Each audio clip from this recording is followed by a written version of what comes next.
halkan isaad arkaysan waa iskuulkii hoose dugsiga hoose dhexe Sheekh Maxamed Orsame ee Gabiley ku yaalay dugsigani waa taariikh weyn buu ku leeyahay reer Gabiley ama Somaliland oo dhan waxa jirta dad badan oo ka qalin jabiyay iskuulkan oo maxay hayday madax adduunka ka wada adduunka kala jooga daafaha adduunka kala jooga iskuulkan taariikh badan buu ku leeyahay iskuulku waa isbedelay maanta waxaan u dirayaa videogan ardaydii ka qalin jabisay ama ka tagtay ee wadankan ka baxday ama gudooda gudihiisa joogta inay iskuulkan hoose dhexe oo ay iskuulkii ka soo aflaxeen ay ku soo barbaareen inay wax ka qabtaan oo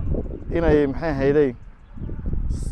qacan ka geystaan meel kasta dunida ka joogaanba contribution ku sameeyaan oo ay caawino ku sameeyaan wadalkaas iskuulku sidan ma ahaan jirin barigii hore uu baahan yahay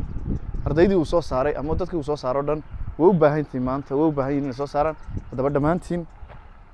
way idinka wadalkaas iskuulka hoose dhexe idinkiina sugayaa waa inaad u sameysaan maxay hayday horumarin u sameysaan waxaan ordayaa dugsiyada waada waxaan ordayaa dugsiyada waada inaan aqoon kororsadon dalkayga anface inaan aqoon kororsadon dalkayga anface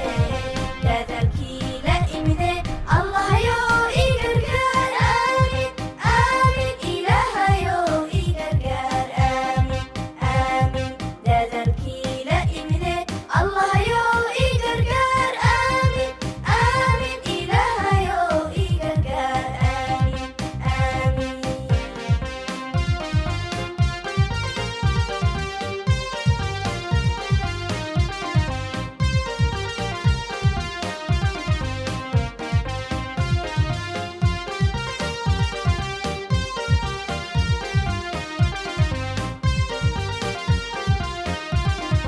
arday baan